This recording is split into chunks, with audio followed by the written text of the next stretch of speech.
Hi, physics. Mr. Janowski here. This is part 4 of the chapter 13 slides.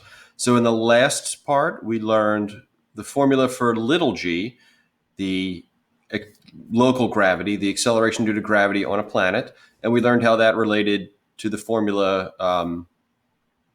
F sub big G, the Newton's law of universal gravitation.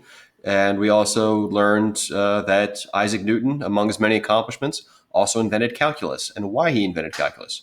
So in this part, we're going to learn about a few different historical figures in physics, but also really astronomy. We're dealing with gravitation, so they're very much related.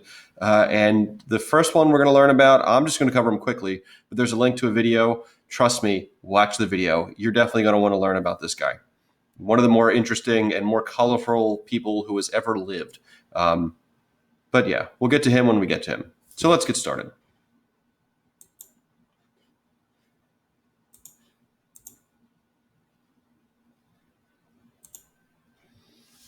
So to review, astronomers in the 1990s expected to find that the universe was either recollapsing, big crunch, critical, or coasting.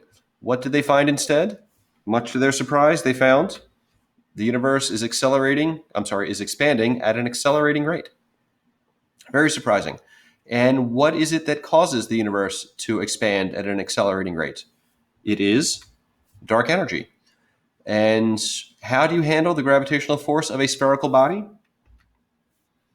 You treat all of the mass as if it were concentrated at the center, and you measure your distances from the center. So this is what Newton figured out when he invented calculus. And yeah, going to be very useful and very important in doing the problems we're going to have throughout this chapter. So Tycho Brahe. Some would say Tycho. I like Tycho. Tycho Brahe. This is the guy about. This is the video you want to watch. Trust me, one of the more interesting people you will ever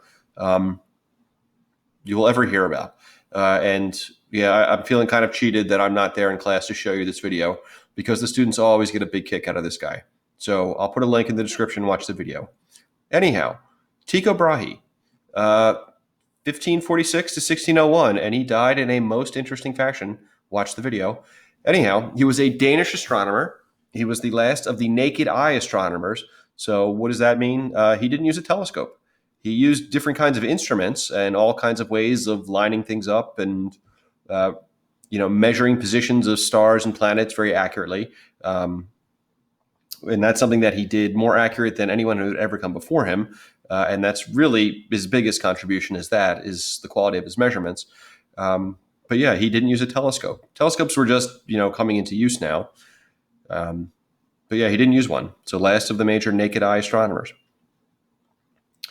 Made very accurate measurements of the positions of the planets and the positions of the stars and how everything related to each other. So he drew the wrong conclusions from his data. So some things he got right and some things he got wrong. He correctly concluded that the moon orbits the Earth and that the other planets orbit the sun. So far, so good. That part is true. However, he incorrectly concluded that the sun orbits the Earth. So he had this weird kind of hybrid model between what's called geocentrism, which has the Earth at the center of everything, really, but the center of the solar system, and heliocentrism, which has the sun at the center of the solar system. So he knew that the moon went around the Earth, and he knew that the other planets went around the sun, but he also thought that the sun went around the Earth, and the other planets were going around the sun as the sun goes around the Earth. It's a little bit weird. Sounds goofy, but yeah, trust me, watch the video.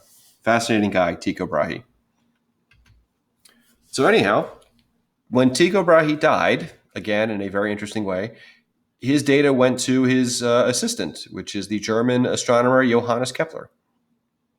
So Kepler took Brahe's wonderful data with very accurate measurements of the planets, of the positions of the planets, and he used it to formulate 3 laws of orbital motion. So these laws accurately describe the motion of the planets, but no one knew why, including Kepler. Kepler had a whole bunch of different ideas, and some of them were very weird about why these laws worked. But he knew that they worked, and they do work, and we continue to use them today. And Kepler discovered them, and they're named after him, and he just didn't know why they worked.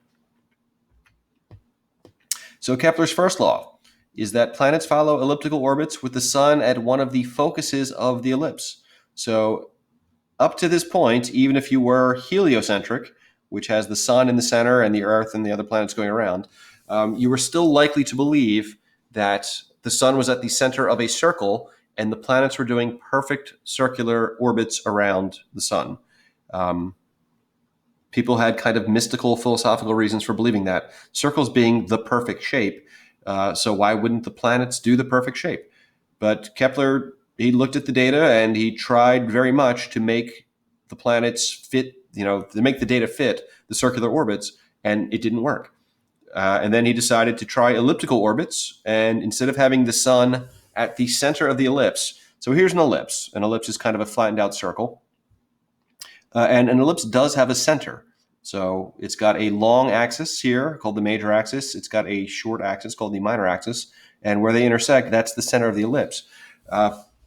Importantly, the sun is not at the center of the ellipse. The sun is at one of the focuses or foci of the ellipse. So these are important points. I don't want to go into the geometry of how this works. But yeah, the sun is not at the center. It's at one of the focuses. And when Kepler tried to fit, believe he was working particularly with the orbit of Mars. When he tried to fit Mars to this, it turned out that it worked perfectly. And then he checked the other planets, and the other planets were all doing ellipses with the sun at one of the focuses. At the other focus, by the way, there is nothing. But yeah, the sun happens to be at one of the focuses. He didn't know why, but he knew that, elliptical orbits fit the data perfectly. So that's Kepler's first law. Kepler's second law is a little confusing to kind of picture. Well, let me go back. First of all, first law, also called the law of ellipses. The second law is called the law of equal areas. So here's how this one works. So this is highly exaggerated how elliptical this is. Basically, the Earth goes around the sun in an elliptical orbit, but it's really close to being a circle. It's not nearly this elliptical. It's almost a circle. So this is all highly exaggerated, but whatever, go with it. So the sun is here at the focus. Now imagine that all 12 months were exactly equally as long. And what you would notice is that going from January to February, so in this 1 month, the Earth would go from here to here. And then 6 months later, we'd be going from July to August. And, the Earth is going from here to here. So here's the idea with the areas. If you were to connect a line from the Earth to the sun, from January to February, the Earth would do this path, and it would sweep out this area here. So this looks like a pizza pie that's got, it's short in length, but very wide across the back. And if we look at this piece of the pizza pie, this one is very long in length, but very short across the back. So two very different shapes. What Kepler realized, and I still don't quite understand exactly how he did this, but he realized that this piece of the pizza pie and this piece of the pizza pie have the same area. And in fact, all of the pieces of the pizza pie, they all have the same area. So there are a bunch of different shapes here. Some are long and narrow, and some are short and wide. But yeah, the area of these are always the same. So the way this works is when the Earth is close to the sun, it's going to move very quickly. So in these 30 days, it goes from here to here, so that's very far. As it starts to get further away from the sun, it slows down. So, July to August, it's moving very slowly, getting from here to here. But it does so in a way that the area it sweeps out in that month is exactly the same as the area it sweeps out in this month, or in this month, or in this month. So you can see that on this image here. So watch the Earth go around, and when it's near the sun, it moves very quickly. And now when it's very far away from the sun, it's still going around, still following an ellipse, but it's going slower. And it starts to gain speed as it goes near the sun. So yeah, planets move faster when their elliptical orbits bring them closer to the sun. So here is Kepler's third law. This one is also called the law of periods. So what he did is he took the period for each planet. So the period is the amount of time it takes for the planet to complete one orbit. So the period of the Earth, how long does it take the Earth to do one orbit? That's a year. That's what a year is. So all the planets at their different distances, they have different, each of their years are different lengths compared to our year. So he measured the time for each planet to complete its orbit, and then he figured out its distance from the sun. So cube of the semi-major axis. Let me go back real quick. So yeah, the long one is the major axis. So from the center to here is the semi-major axis. So if you think of a circle as having one radius all the way around, you can think of an ellipse as having two radiuses. So this is, I'm being very sloppy with my mathematical terminology, but it's got a short radius, which would be the semi-minor axis, and it's got a long radius. That would be the semi-major axis. So in the law of periods, we're talking about the semi-major axis. We're talking about this one, the longer of the two radiuses. So yeah, Kepler knew that if he plotted them, and he plotted them in this certain mathematical way, so what he did was the cube of the semi-major axis versus the square of the orbital period, he got this mathematical relationship. So these are all of those, cube of semi-major axis for all of the planets' orbits, and compared it to the square of their period, and they all fall on a line. And so in science, when you make a graph and everything falls on a nice line like this, you're very happy because you know you've caught on to something. So to say that semi-major axis, which I'm just going to call r because it's like a radius, cubed is directly related to period squared is the same thing as saying period is related by some constant to the semi-major axis to the 3/2 power. Sounds weird. Just look at the formula. Hopefully that makes sense. So yeah, he knew it was related in some way by some constant to this, and he had no idea why this was, and he had no idea what that constant actually represented. Later, we'll get to this guy. Newton came along, and he figured out exactly what that constant represented and what all the terms in this meant. What all the terms in this meant. So this would be Kepler's third law, the law of periods, and we're going to call this Newton's version of Kepler's third law. It's the exact same thing, only Newton knew what this constant meant.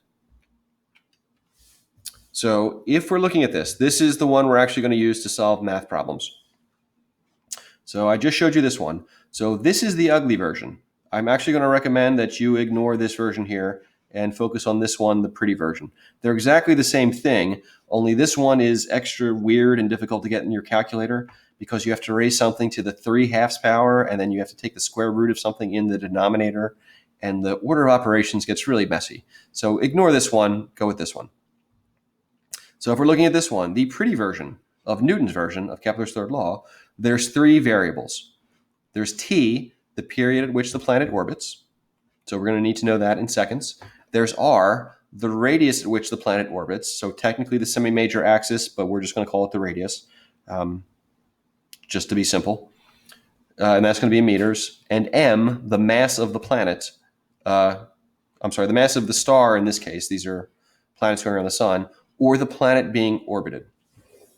So I underline that, the being orbited thing. So if you've got, in this case, we've got the planets orbiting the sun. The masses of the planets don't matter in this equation. They don't even show up in this equation. It's only the mass of the thing being orbited, which in this case is the sun. You can also use this to figure out the mass of a planet being orbited if that planet has some kind of satellite, either its own natural moons or a space probe that we send out there. So anyhow, if we're looking at this, those are the three variables, t, r, and m. 4 and pi are just numbers, and g, that's our friend big G, the gravitational constant, that's not going to change. That's a constant everywhere in the universe, always. So the way math works is if you know either two of these things, either t, r, or m, if you know two of those, you can do some algebra and solve for the third one. And that's going to be what your math problems look like. So here's another way to visualize Kepler's third law. So one thing I want to point out is this little blue triangle flying around here very quickly out in space. That is not an object out in space. That is actually just indicating the time of year. So it's too small to see, but it's going around, it's indicating all the different months is what that guy's doing. And other than that, I really like this because that's very visually distracting. It's moving so quickly it grabs your eye. But anyhow, here's the solar system. So not to scale, and the sizes of the things are all wrong. But yeah, you've got the sun in the middle here. And right near the sun, that little guy zipping around real quickly, that's Mercury. So notice how quickly Mercury's going. So Mercury, not only does it have the shortest track to run around, it's also moving the fastest. So Mercury's going to get around that very quickly. And then you get to Venus, a little further away and going slower. Then you get to Earth, and the Earth's going around, it's further than Venus and Mercury, and it's going even slower. And so forth out to the other planets. So this guy here, this is obviously Saturn, the guy with the big rings. So notice how slowly Saturn is going along. Not only does it have a giant track that it needs to do, so the length of Saturn's orbit is huge, but it's also moving very quickly. So it's going to take it extra long for it to complete one lap. It's doing a bigger lap and it's going slower. And the way that works, it's all mathematically captured in this little relationship right here. So yeah, I like this gift too. So here's a simplified, if you will, derivation of Newton's version of Kepler's third law. So you don't have to know how to do this, but I made this slide just to show you that it's really just algebra and subbing in, Newton's universal gravitation, centripetal acceleration. That idea comes in right here. And VT, well, what is the tangential velocity?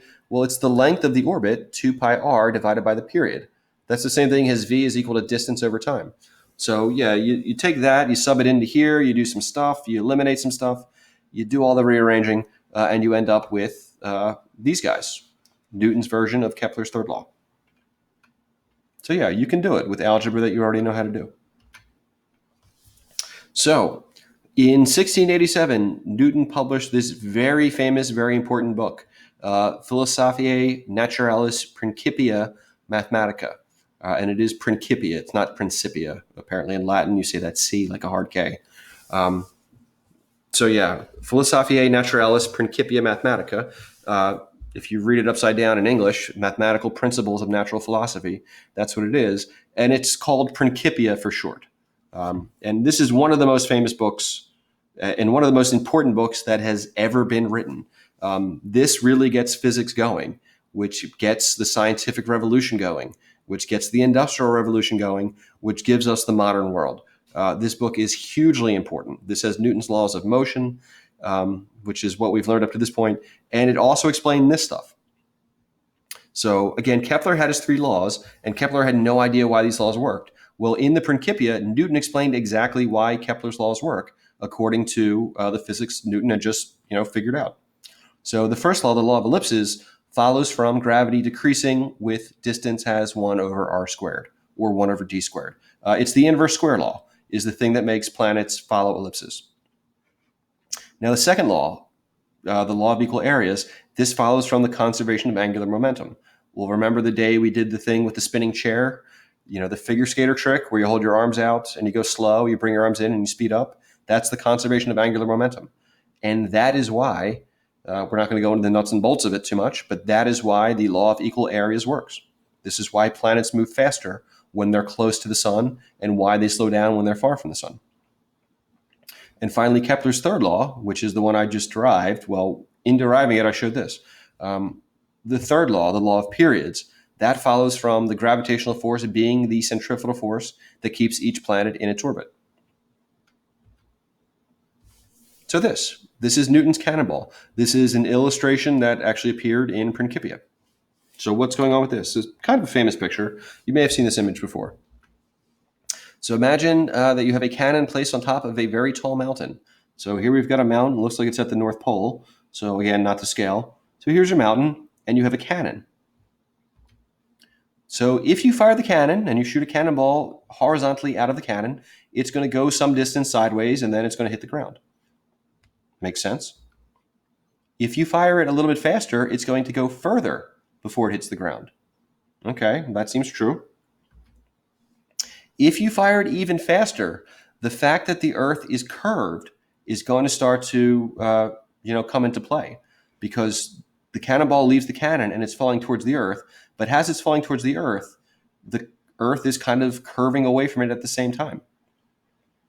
So yeah, if you fire this fast enough, so not realistically fast to fire an actual cannonball, this is really just a thought experiment, but yeah, the fact that the Earth is curving away as the cannonball is flying is going to really start to matter.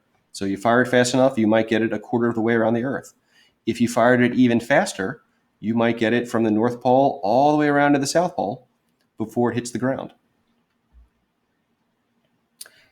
If you fire it exactly fast enough, what's going to happen is the cannonball is going to leave the cannon, and the instant it leaves the cannon, it starts falling towards the Earth, because the instant it leaves the cannon, gravity starts pulling it down towards the Earth. But it's going so fast sideways that the Earth is curving away from it at exactly the same rate at which it's falling towards the Earth. So the cannonball, even though it's always falling towards the Earth, is never actually getting faster. It's never actually getting closer to the Earth. So it's just going to keep going around and around like this. The cannonball at this point is now in orbit. So this is what orbit actually is. And Newton figured this out, and he put it in the Principia. So take a look at this picture, see what's going on. The story of the apple falling from the tree, hitting Newton on the head, and giving him the idea for gravity is actually partially true. Newton did, in some interviews, did say that his thoughts on gravity were occasioned by the fall of an apple. He never said anything about the apple hitting him on the head and bonking him and that giving him the idea. But he said he was on his farm where he lived, and there was an apple tree. We even know exactly which apple tree it was. And he saw an apple fall, and he was struck by the fact that, the apple fell straight to the ground. A very obvious thing that the apple fell straight to the ground. Everyone knows that if something falls off a tree, it's going to go down. But he was in a pensive mood, is what he said, a reflective mood. He was just thinking, well, why is that so? A very obvious thing, but why? Why is that so obvious? Why do things always fall down? So, an apple fell from the tree, and Newton wondered about that. Why does it always fall down? Newton was also not the first person to know that the moon went around the Earth. We had known that for millennia. Very predictable. The moon is always going around the Earth. Here's the genius of Newton. Newton was the first person to realize that those are actually the exact same thing. An apple falling and the moon going around the Earth, it's just gravity. This is a hugely one with everything idea, and philosophically very important, and just kind of important for the intellectual history of humanity. The one with everything. This is physics being very unifying. So if you know the law of universal gravitation and Newton's laws of motion, they unify the motion of objects on Earth with the motions of objects in the heavens. So what does it mean to unify them? Up to this point, everyone had come up with their own kind of physics, largely based on Aristotle, Mr. Misconception, and they had their own kind of rules for objects that are they're doing things on Earth. So they had one set of rules for those things, and then they knew that the planets went around one way or another. And they knew the moon went around, and the stars seemed to move, and all of these things. And they had a different set of rules for that. Newton, in this tremendous moment of insight, and all outlined in his book, The Principia, realized, no, there's not separate laws for things on Earth and another set of separate laws for things in the heavens. There's one set of laws, and that's physics. It really governs everything. It is truly a one with everything idea. So, to review, Tycho Brahe did the data. He took very accurate measurements. Johannes Kepler did the laws. So Kepler took Brahe's data and he formulated these mathematical relationships. So when we say laws of science and laws of physics, that's what we mean by laws. These are mathematical relationships that you can use to make predictions. And Newton came along and Newton did the theory. So I don't want to go, this video I think is already getting long, so I'm not going to go too far into this idea. Just remember there's a difference in science. When we say theory and laws, it's not that theories graduate once we prove them and they become laws. That's not how it works. We never prove anything in science. And in science, theories are bigger than laws. Laws are little mathematical relationships. Theories are the unifying ideas that explain why things work. And they're the big frameworks in which we think of things. So, I don't want to go too far down that road. So here's how we use Kepler's third law. So it takes the Earth 1 year to orbit the Sun at an average distance of 1.50 times 10 to the 11th meters. Big G is that number, 6.67 times 10 to the minus 11 Newton meter squared per kilogram squared. Just forget the units. So what is the mass of the Sun? So think about this. What is the mass of the Sun? You can't put the Sun on a scale and take its mass that way. That doesn't work for any number of reasons. But we're going to use Kepler's third law to figure out the mass of the Sun. So you start with the pretty version of Newton's version of Kepler's third law. And now we need to get t out of units of years, and we need to get it into seconds. We need to be in the right units for this to work. So we do this, and it turns out 1 year is 3.15 times 10 to the 7th seconds. So 31.5 million seconds is as long as a year is. So yeah, we've got to solve for the mass of the Sun. So take this, do the algebra, get mass of the Sun by itself on one side, then you plug in all the numbers. And yeah, it's real easy to make mistakes with the order of operations here. So be careful when you're doing this. And you do all this stuff and you come up with a number for the mass of the Sun. 2.01 times 10 to the 30th kilograms. Yeah, that's a huge number. That's 2 million kilograms. That's a lot. And this is how we know what the mass of the Sun is. Because, again, you can't measure it on a scale, but you can look at how planets go around. You can figure out the orbit, the size of Earth's orbit, and you know how long a year is, and you can figure out the mass of the Sun. So notice, yeah, red herring warning.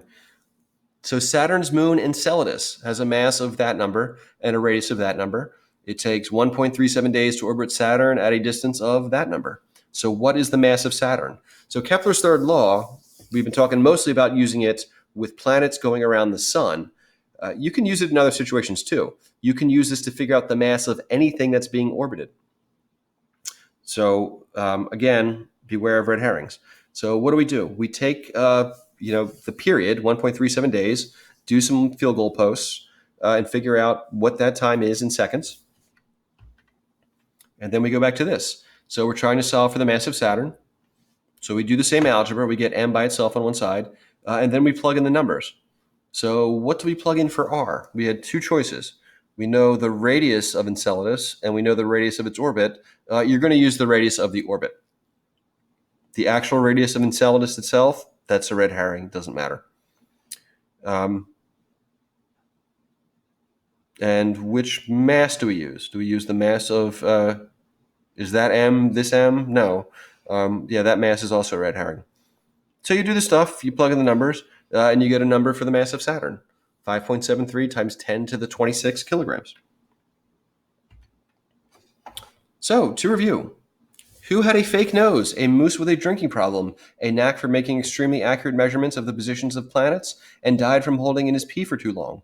Well, if you're taking astronomy, you would know this. If not, and you haven't watched the video yet, obviously, yeah, you're going to be surprised. Yeah, watch that video. This is Tycho Brahe. Yeah, really colorful character. Interesting guy. So who was Tycho Brahe's assistant, who used Brahe's data to formulate 3 laws of planetary motion? That was Johannes Kepler. And who wrote Principia and was probably the greatest scientist of all time? Our old buddy, Isaac Newton. So yeah, once again, I'll put a link to the Tycho Brahe video in the description. Go back, watch that video. You'll like that video. They always do. So I hope you found this stuff interesting.